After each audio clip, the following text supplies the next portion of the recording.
The Branding Your Business podcast is for small business owners looking to build a customer favorite brand and a value-driven business. From solo shows covering marketing tactics to experts sharing their brand stories, each episode delivers actionable insights for entrepreneurs who want to impact the world. We're sharing how strategic moves and authentic connections can build a profitable business minus the burnout. Tune into the Branding Your Business podcast with me, Praise Santos McKenna of Come Plum, to design a brand your audience adores while building a life you love. Woohoo! I am so excited today to have my friend Lola here on the Branding Your Business podcast. Lola and I were connected through the creative community, let's just say, is so special. I feel like you get to meet people you fangirl over and then you get to become friends with over time, and it's just so incredible. So Lola and I met through our other friend who does branding. Her name's Stephanie Wong, and we were, I guess, co-coaches in the brand boot camp, which was that back in 2020 already? I feel like it was like height of pandemic. Yeah, we were definitely inside, just doing everything. Everything inside. And so Lola's presentation just blew me away, kind of drooled a little bit over a slide deck. And I'm like, who is this person? And so Aww. she and I have been connected kind of in different ways since then. And so I'm so excited for you all to glean from her wisdom. But let me brag about her a little bit more. So Lola is a multidisciplinary creative. She's focused on designing tools, systems, and spaces that lead to meaningful cultural shifts. She currently runs a development studio called the Brand Doula, which, pause, can we just like raise our hands for that name? That is so good in and of itself. At the Brand Doula is where she helps companies and leaders activate bold missions through strategy, design, and creative leadership. And so we're going to learn so much from Lola today. But Lola, I know that was just a bit of your bio, but do you want to introduce yourself a little bit more? Anything I left out that might be important for people to hear about you? Sure. Thank you for having me, first of all. I'm super excited to be chatting with you. I am Lola. That was a great intro. And I think just to add on how I got here, I actually started the Brand Doula in college. My story is a bit of a funny one because it happened that I did not know anything about brand design when I came to college. I was majoring in sociology and I was doing blogging on the side. So I knew a little bit about web design and things like that.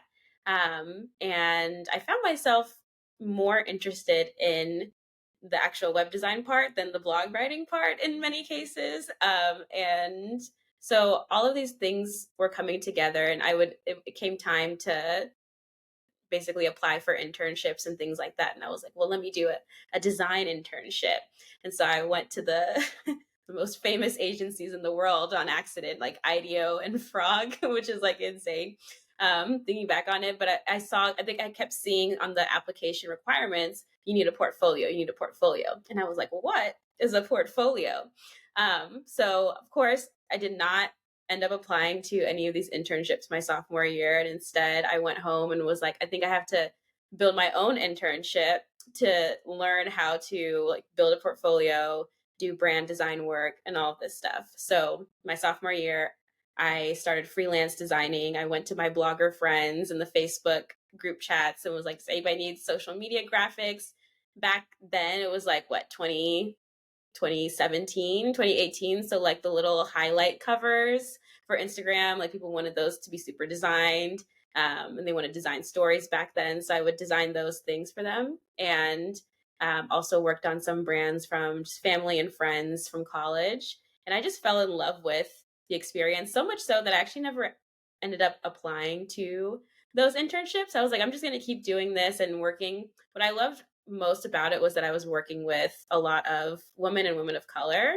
And I felt like some of the larger agencies didn't have that focus. And I was like, well, I don't want to work on Cheetos or like a Lysol can. Like, I would really love to work with the ideas and things that people in my community were creating. And so the way that I saw to do it was through creating my own studio. So that's kind of how I got here. It was just me following what was interesting. And then slowly I started to understand a bit more about what my purpose was with the Brand Doula.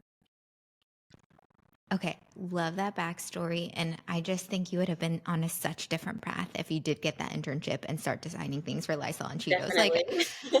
a different, yeah, feel to your work for sure. But I love that because I feel like that is such a common story amongst just like my go getter friends. If you're just like, yeah, I kind of like did some research, had an inkling.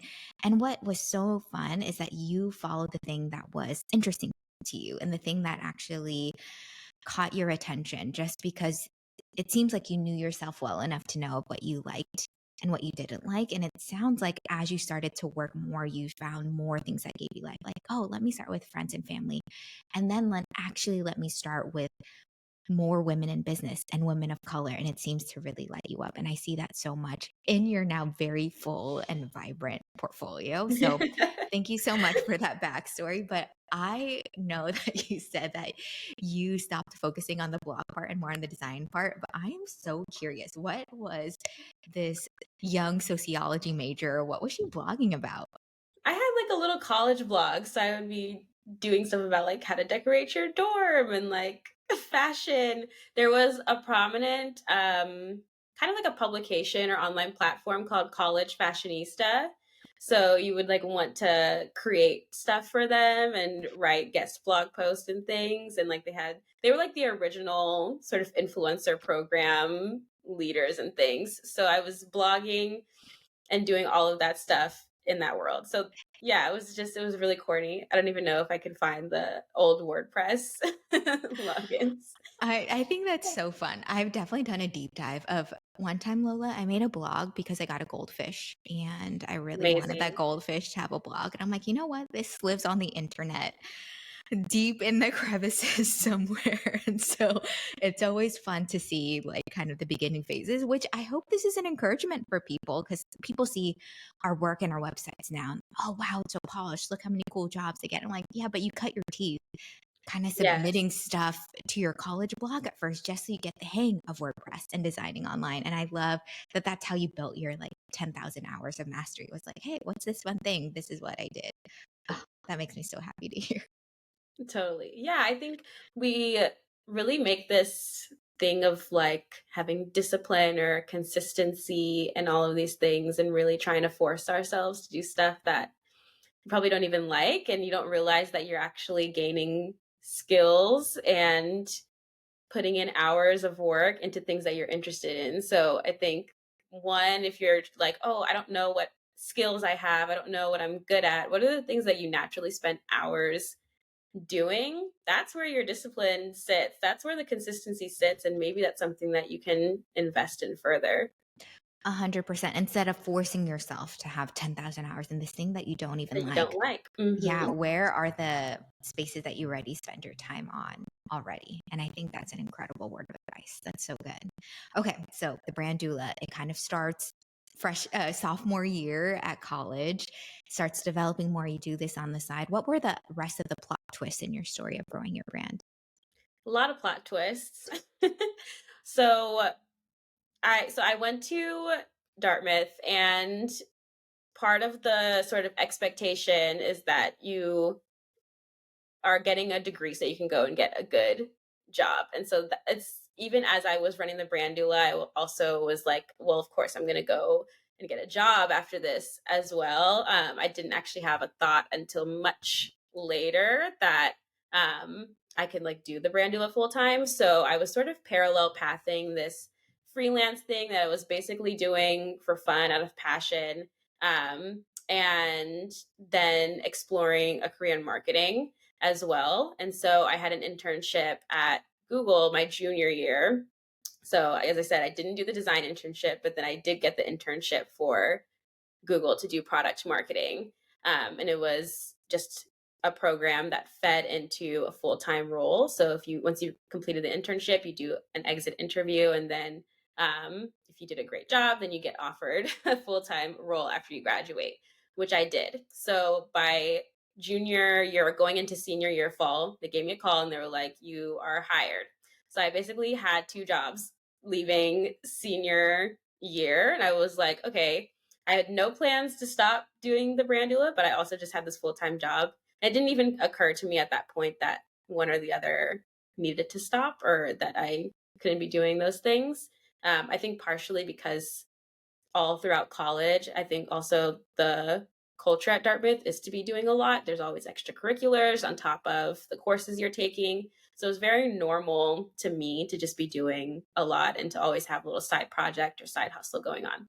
So by the time I graduated, I had basically been building two parallel paths. One as a business owner in the creative sphere, the independent creative sphere, and then one in the 9 to 5 corporate world, working at one of the largest companies in the world. So those were some of the sort of interesting pivots. And what's also interesting is that during my internship at Google, so if you think of an internship at Google being like the peak of your college career, I'd also booked one of my biggest clients at the time, which was like, it wasn't a huge amount of money, but at the time it was like biggest client ever. Um, and so I was also kind of at the peak for the Brand Doula at the same time. And I was like, okay, whoa. So all basically for the past 5 years, I've always been on this parallel path until fairly recently. Yeah. So it sounds like it's interesting because there's some people who are like, okay, this is it. This is like my 5-year plan, 10-year plan. And you're like, okay, well, I'm like going to do this thing because I went to Dartmouth. We got to get a job. This internship leads to a job. This is a great staple company. I'm going to do this, but I also really love my clients here at Brand Doula, so I'm going to do it. But then it sounds like you were juggling a lot of plates and spinning. Wait, what is the phrase? Spinning a lot of plates, juggling a lot I of think, things in there. yeah, spinning a lot of plates at the same time. Yeah. All that to say, she was busy. She had a lot of things going on, but then I know a little bit of your story and I don't want to share with the audience. I want you to, but then something more unexpected happened, right? After Yeah. you've been working, doing these things for a few years together. Yeah. So 2.5 years into my time at Google, they had a layoff, which was their, I think one of their like first in the history of Google being a thing. So they laid off, I think 13,000 folks, and I was one of them. And that was a really interesting experience, maybe a little bit traumatic given that it was my first job. And so, fresh out of college, only a couple years, I graduated during the pandemic. So, like, there was just a lot of fresh experiences happening. And so, to be laid off from your first job, there were, and then laid off into like a really tricky job market where layoffs are happening in droves, especially across the tech world and in worlds that I was interested in. I did kind of feel like a door had closed for me in the corporate space because I was like, well, I'm only about 2.5 years. A lot of people aren't really hiring entry level to mid level folks anymore. They're focused on people with more experience. And so at that point, I felt like these paths that I had felt I had a lot of agency in choosing suddenly became something that was chosen for me. And I do want to say that, well, two things. I did really enjoy my job at Google, and I did not actually at that time have plans to leave. I did by that time though, I did have a sense that eventually I wanted to run the Brand Doula full time, but I wanted to sort of see my way through um, a couple more years, a couple more kind of experiences at Google before that happened. And so there were times definitely while I was working at Google that I thought about potentially leaving and running the Brand Doula full time, but it just felt like, not yet, not yet, not yet. And in hindsight, I probably could have, left any time and made it work, but the universe was just like, yeah, it's time. So just go ahead. We're going, or not even go ahead, but we're going to do it for you. So I kind of just like after that took it as a sign, even as soon as I was laid off after, I cried and everything, both me and my mom were like, well, this is your chance. Like you've been talking about running the Brand Doula full time and you've had this thing. Why don't we give it a shot and see how long? And we're actually coming up, because I was laid off January 20th or so. So coming off a full year of running it full time, and I survived. So that's where I'm at now. Yeah. Well, first, just to acknowledge the multi dimensions of that experience of yours too, just because yeah, you had to grieve something that you weren't ready to let go of, right? You didn't choose it, even though maybe you had inklings. I do like how you said, hey, sometimes the universe is like, actually, Lola, you're ready, go. And you can do it. But there was probably that shock, sadness, and anger, all the emotions of grief. So I thank you so much for sharing that, because there are so many women in small businesses I talk to, when we get to work with them as brand photographers, oftentimes they are starting a business. But when I hear more of their story, they're like, actually, Praise, it's because I got laid off. Like Hmm. I always wanted to do this, but I wanted it to do it in my timing. I wanted to like save up enough money or get to this level of my corporate career and then do it. But just kidding, this happened instead. And in a way, it's just that to hold space for like, I don't want people to be laid off. I wish everything was in our controls. Hmm. But also looking back, like, what a great thing to kind of just like give people a kick in the butt to be like, "Hey, you'll be fine. You can Yeah. do it." And it sounds like your mom was in your corner telling you that too, of just like, you could do it. This is your time. So thank you so much for sharing that, just because I know that that's both a vulnerable story, but also just such a real part of the human experience. So now that it's been a year running the Brand Doula full time, tell us a little bit about what it is to be like a full time business owner. What are the things you're learning and experiencing that were different when you were just doing it kind of on the side? Yeah, it's been a journey. Even the year, so this past year has just been a really tumultuous journey, in the sense that one of the first things that I struggled with was transitioning to this founder or business owner first title. So whenever I introduce myself or people ask me what I do, I would always start with, "Oh, I'm a product marketer at Google, and then I have this business, the Brand Doula." Without that first title, it was like, "Oh, I am the business, like a business owner, and I run the Brand Doula." And like, I always felt for the first couple of months so weird, just rolling off my tongue. And so I think beneath that was just a lot of hesitation around, wow, if you're really doing this full time, like, this is serious business. Like, it's not a joke. Like, you have to pay yourself a salary. There's a lot of responsibility in terms of, if something goes wrong, you can't just delete everything and disappear.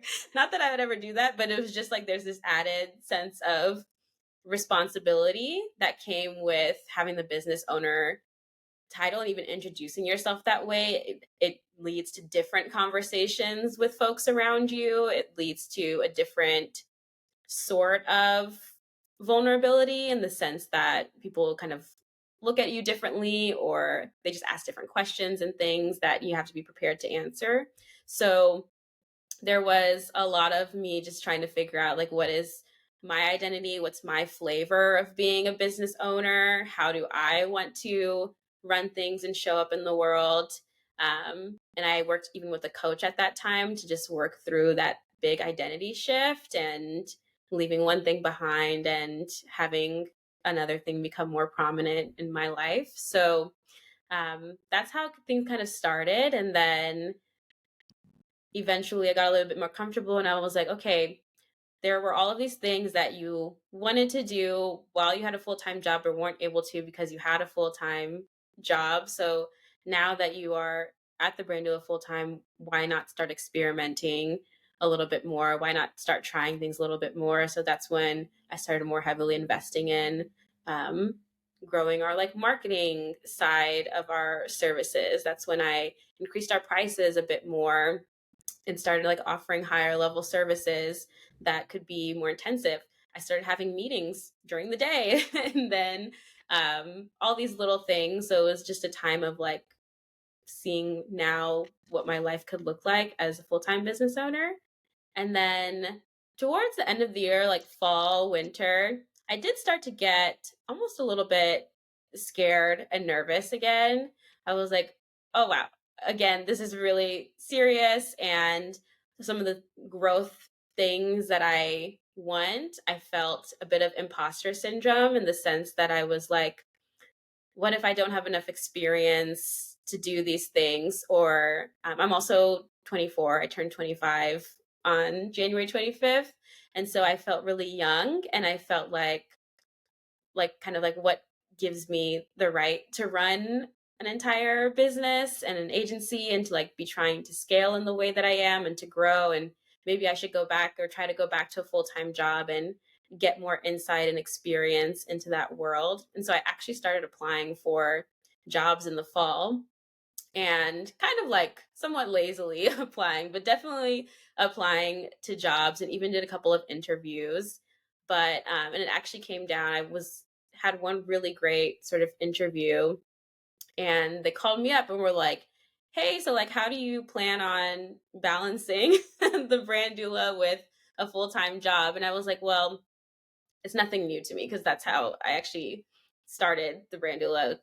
It wasn't that big of a deal, but um, in that moment, I also was like, well, things are a little bit different now. I've sort of built now a business in the past couple of months that is taking up more of my time, and it's even following this natural path of it's going to need more of me. Like as we were building the marketing team, I have these girls that like I really want to nurture their skills and train them and spend a bit more time with them to help them be really great marketers and social media managers. Um, we have retainers that do have meetings during the workday and things like that. And so it felt like the brand doula, with or without me, was growing and was on a trajectory of growth. And in that moment, I was like, you either get on the train or you have to figure out, like, you have to commit to maybe not doing this and pursuing something else if that's really what you want to do. And it came down to me being like, no, I really want to do this. I just got a little scared. But as I was explaining to my friend, one of my friends who's also a designer, that I felt too young to do this, she was like, well, like wisdom doesn't come with age necessarily, it just comes with experiences. So if there's an experience you're missing, go out and do the thing so you gain the experience. There's no time constraint. Like you don't have to wait until you're 40 to have a certain experience. And so that really shifted my mindset into saying, okay, you're prepared as long as you're willing to learn how to do this, then you can go and do it. So that's been the journey for the past year. And where I'm at now is me. I think what's funny, people are asking me, like, what are my, what happened in 2023? What's 2024 looking like? And I was like, I have decided to start running the brand doula. And people are like, what? Because you've been running it for the past 5 years. But I think this is the moment where I truly like decided to commit to really, really like explore what it means and how it feels to identify as a founder and CEO, and what it means to really commit to building a team culture, to building my team out in general, to being like really strategic in the offerings that we are putting out and all that stuff. So it feels like I just basically a year later really committed and recommitted to this journey.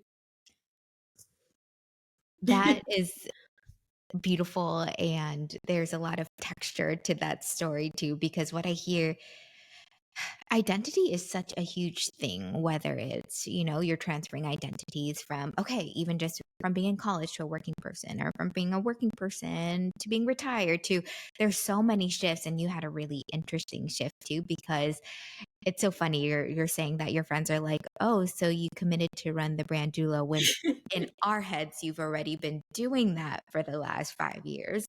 But it's your own self-identity of how you see yourself. It doesn't really matter how Exactly. people see you, but you had to now really choose it. And it's funny because you can, like, I say to people, you full ass it or you half ass it. I would really prefer you full ass it. And it seems like it was a journey for you to really choose that and go all the way in.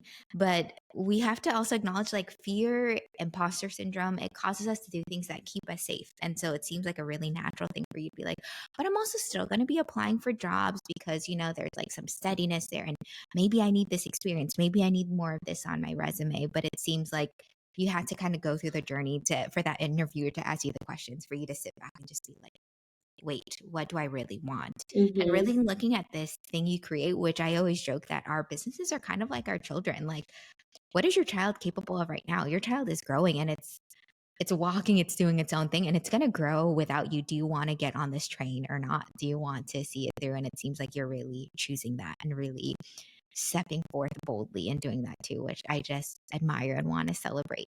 I do want to touch on, you did talk about now that you're developing your team culture and really wanting to raise up this next generation of designers and leaders themselves. We talk so much in branding, right, about values. And oftentimes our values will attract our customers. And that's how we know we have a good relationship. But it's so beautiful as business owners that our values also help bring in the right team members too and help create a culture that honestly we love to lead. So, can you talk a little bit about that? How you've integrated, are there outward facing values and inner values that are the same? Is it more of a Venn diagram? Let us in a little bit on that. Yeah. Oh, that's a good question. I think in terms of one that is just sort of central to everything we do, both externally and internally, is this real commitment to creating cultural shifts that really question status quo. And so, even in my sort of short time working or being in the workplace and working with team members and stuff, I quickly understood and picked up on what it is that I want in a manager and a general workplace environment. But even before that, when I was in college and we worked in organizations, just like student organizations, I was always really interested in how to foster team dynamics where we can actually get stuff done and everyone feels really great about it.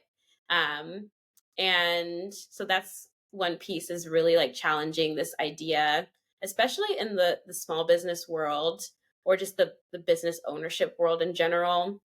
Sometimes or oftentimes the motivation for starting a business is a personal reason. I'm not going to say it's a selfish reason necessarily, but you might hear a story where somebody's like, I wanted to start a business to have more independence, to um, be able to have more freedom in my days, or to be able to express this particular side of myself. And a lot of times, then there is no consideration for, if the business grows and you start to bring in new team members, are you interested in leading? Are you interested in building a place that other people want to be in, or is this just a place for yourself? And if it is just a place for yourself, that is completely fine, but they are two different things. And so I often hear, we actually just had a conversation about this on Threads the other day, where folks were talking about some of the myths around scaling, and how folks are often pressured into like hiring, contractors and team members in order to take the workload off so you can get back to the things that you love doing. So you hire, admin and all of these things. And there, at some point, in your pursuit of this idea of scaling, you end up finding yourself in a managerial position where you are now spending actually more time trying to manage everyone else, and you're still not doing the creative work that you really wanted to do. And so a lot of people, there's kind of a trend going on where people are sort of descaling their businesses. They're unhiring a lot of their teams, and they're going back to working solo just because it was so hard. It ate into their revenue and profits to hire so many people and all of that stuff. Um, and my thought is that on scaling is a completely different thing than just trying to get some of your time back. And scaling is actually a commitment to being a proper leader, a commitment to really building spaces where people feel fulfilled, they're having the opportunities they are really interested in to grow. Um, and and yeah, it's like an actual sort of great experience all around. And I think, speaking of going back to values, experience design is like my bag. That's my thing. And I think it really shows in just the level of intentionality that I have, that from the bat, as soon as I started thinking of hiring folks, it was about the experience. With the Brand Doula, everything that we do, I can do by myself. Actually, like I said, multidisciplinary creative. So I learned how to do brand strategy, web design, all of these things. I brought on a team because I wanted to create an experience for creatives that they would enjoy. I wanted to have an agency where they actually felt like they wanted to work there. And that's why I have grown the Brand Doula and scaled it in the way that I have. So definitely shifting our ideas and culture around what a workplace should look like, and one that is not so much focused on um, the like needs of the business owner or the founder itself, and then to really being focused on designing experiences for everyone who works there and being very intentional about that. And I think the third value is that also matters between clients and also internally is to just be more human about things. I think when we have businesses, we are so like, we can be so obsessed with like systemizing everything, automating everything, making things as robotic as possible. And then you sit back and remember, hey, this person I'm working with is a human. If I have bad days, I know they have bad days. If I need more time on something, they need more time on something, our clients can need more time on something.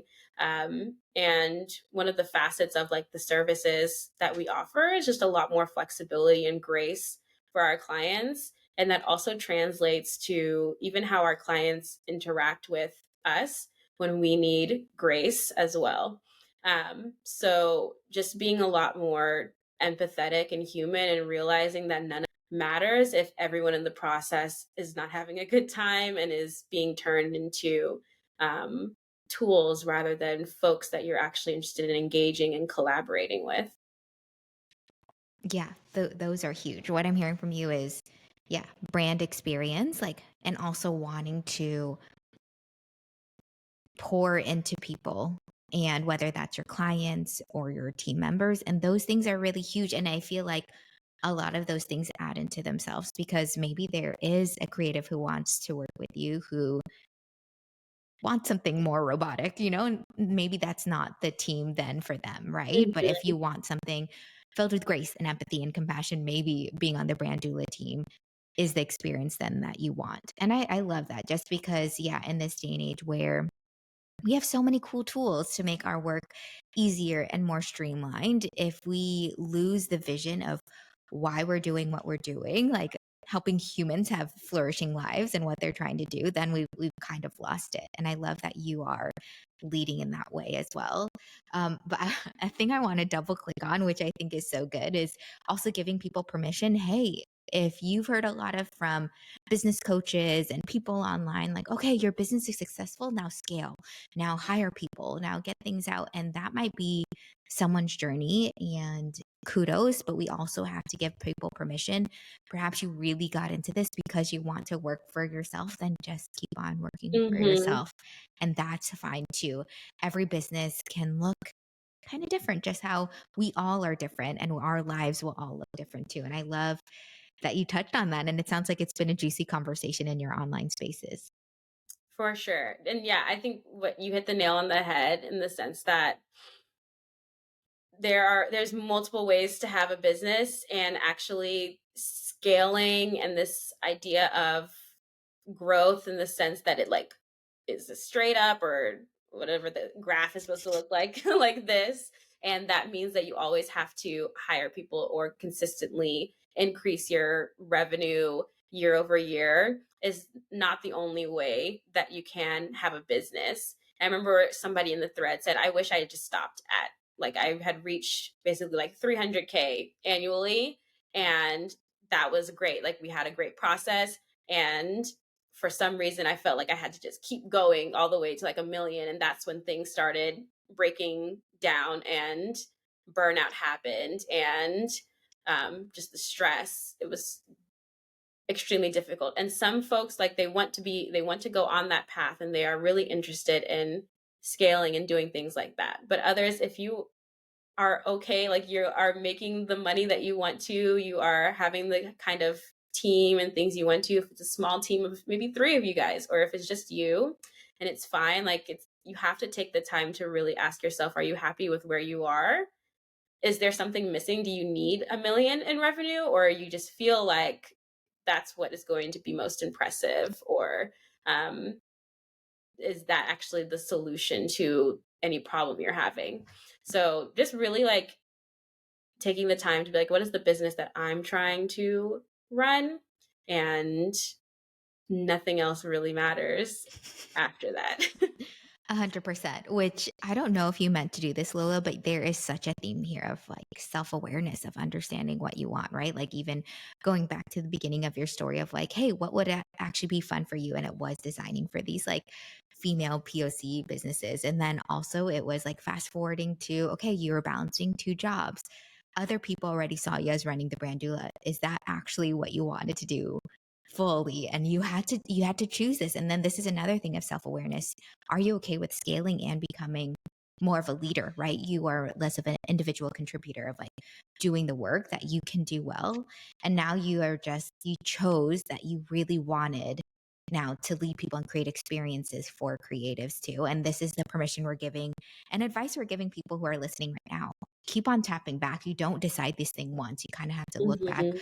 in this season. What do I want? What feels right too? And I love the bravery of the other business owners that you're talking about who scaled up and now are scaling back, right? And they had to check in with themselves. And that is some self awareness too. And I think this is huge. And these are the things that people don't talk about because it's not like the thing that's going to be published in Fortune or Forbes, or it's going to blow up on LinkedIn, but it's just actually like, oh, hey, how can we live simpler lives and do less if that's what you really want to do?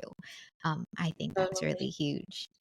Um, I do actually want to point out, I love that you mentioned checking back in because it's also not a one-off decision. Um, because one of the things that I also was sort of scared about even back in the fall was this idea of looking potentially inconsistent. If I did go back to a full-time job right after saying, oh, I'm doing, the Brand Doula full time, would I look inconsistent?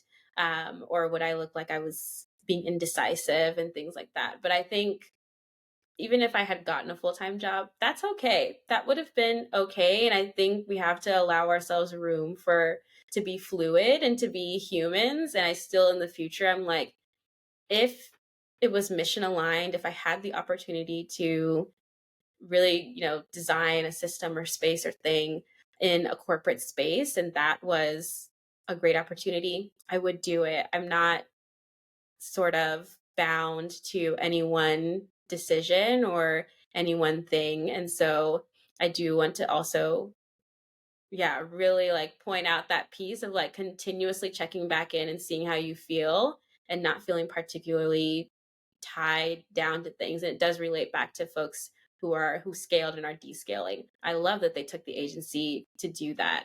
And as hard as it might have been, and again, in a sense, abandoning certain identities, that agency is really important and that fluidity is really important to living a happy life.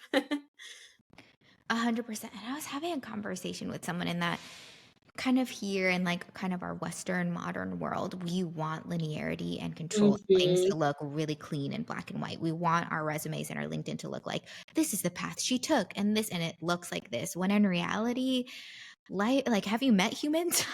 Life is way messier and Mhm. curvier and more colorful and more fun, and giving ourselves the space to exactly constantly check in. And this season of life is going to look different for sure than another season of life, which I think is such a good piece of advice to other small business owners. What are other kind of wins or things, whether it has to do specifically with branding or being a business owner, that you wish other small businesses knew? Like, what's an easy win people can practice this year?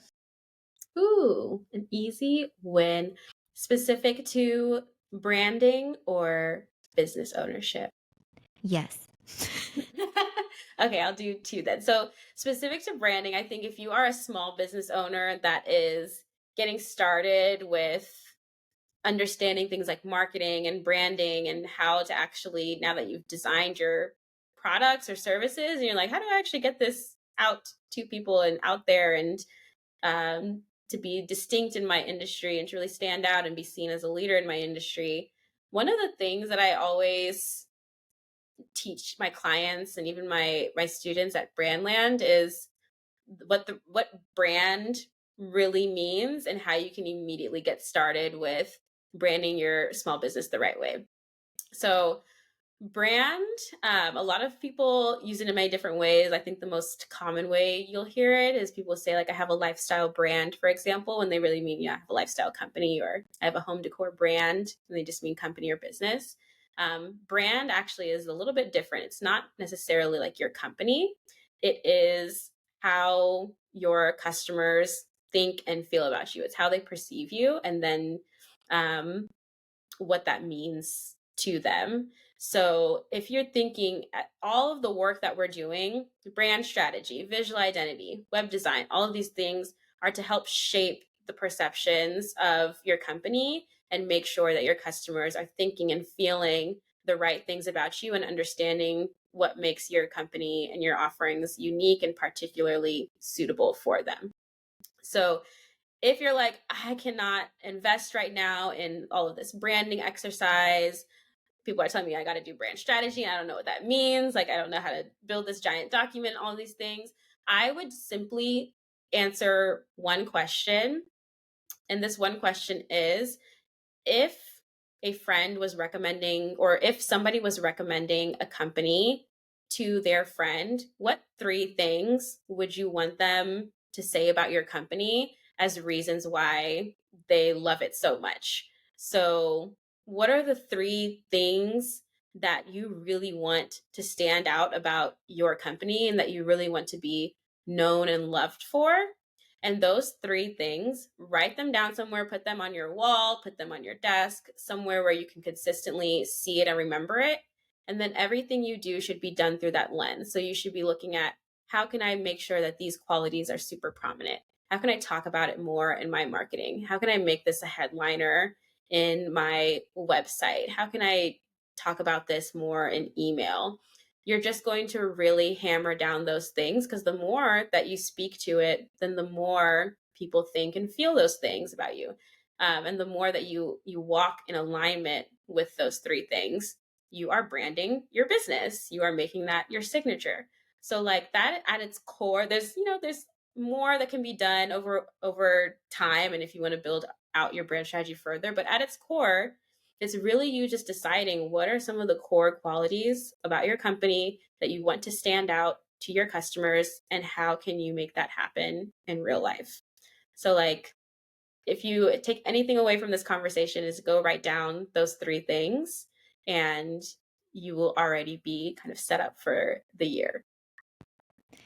If I could send you like digital flowers right now, like through through this camera, I would. I'm like, yes, let's hit it on the head. This is what we want people to understand. Yeah, a lot of people, when we talk about brand, they're like, okay, I'm going to hire a brand designer because I'm going to get a logo. I'm going to get a website. They're going to hire a team. They're going to get photography. And they like jump immediately to what we call brand expression. They're like, it's going to be all these things. We're going to have all this plan. It's like the start of the year. And then you're just like, okay. Like even when people who work with us, right, who help deliver some of these services, I always want to go back and just, hey, wait, this is actually what brand is. What do you want people to think, feel, and say about you? What is the impression you want to make on the world? What is the review you want people to leave? How do you want them to tell their friends about you? And I think that is huge. And that is kind of the driving force of what values we have when we create brand experiences, what values we have when we lead our teams too. So brand does touch everything, and it's a lot more simple than we think it is. But how deep we want to go with brand is why we have resources like this podcast. And you also touched on Brandland, which you told me a bit about, but it's launching really soon. Can you just brag about Brandland and tell people what you have cooked up for them? Happy to. So, Brandland is my educational space. It is geared towards small business owners, creatives, entrepreneurs who are trying to navigate the often very mystifying world of brand development and even business development. And it's a central place where I put everything that I know about the brand world. And so I actually launched a basically I'll call it a mega course because it was very large. I launched it back in like 2021 and it was such a beautiful experience. We had a small cohort. It's supposed to be basically like a beta launch where I was building the course as we went. By the time I finished the course, I was so exhausted from all of that I was like, okay, I need a break and then we'll, relaunch things. And in the process of that break, I had actually had a different idea where I wanted to launch like mini courses that were just a bit more digestible, a bit more kind of like the small wins that you are talking about, and also really focused on particular technical skills. So the first time I launched it, it was the full everything from product development to all the way to launch, essentially. Now, this new iteration will be smaller courses. So, the first one that will be available is Brand Strategy 101. So, if you want to hear more advice like the one I just shared, it will be in that course. So you'll get the full understanding of what goes into a brand strategy manual and then how to actually use it in your business to build the brand that you want and ultimately really kind of shape customers' perceptions of you in a very meaningful and effective way. And there will be more courses to come. So also if you have any requests, please feel free to share them and I'll try to make a course for that.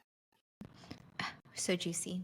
I feel like you need to make a course of how to start at like a side hustle while you're working full time. I think I that's like definitely help out with that. that's so good. How can people find the Brandland and find you online? Yes. So you can find our studio at the Brand Doula. So BrandDoula.co. And you can find Brandland at BrandLand.co. And it's the same on Instagram. Actually, I think Brandland's Instagram is like Brandland University. I don't really use it that much. So We're gonna follow the Brand Doula on follow Instagram, and the then it's Brand it's gonna Doula be and linked. then you'll find that. By the time we launch, hopefully there will be some posts on there. And we're gonna put this in the show notes too, so people can also just find it that way. But Lola, you are my girl. I'm so glad that we could chat about this, and I love hearing your story and just journeying with you as you are stepping more into this identity as the business owner of the Brand Doula and really leading people, creating a wonderful space for creatives in addition to your clients to really launch brands and lead lives that really flourish and really matter. So I want to thank you and celebrate you. And I'm so grateful you spent time with me in this way today. Thank you for having me. It was a great chat. Yay.